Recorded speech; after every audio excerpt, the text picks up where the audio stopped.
Umekosa nini kwangu? Kwani shida nini? Angalia simu yako ulivyoweka madudu yako. Lakini hakuna tatizo hapa. Hakuna tatizo na ninaondoka kwetu. Subiri basi kwanza kidogo. Mwanangu wa shule, sikia sasa mwanangu, mimi hapa nishazingua. Fanya hivi, wewe njoo. Wakati mama mtu anatoka, wewe unaingia. Ili mwanangu uniokoe, maana bila hivyo anasepa kwao, huyo mtoto anaondoka kwao. Hivyo. Safi. Ndio basi unisikilize hata mara moja tu.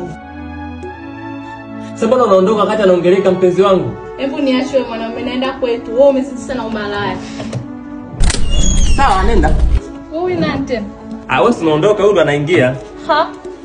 Chefu, sokoni nyoko nje kule. Kila mtu abaki na msiba wake.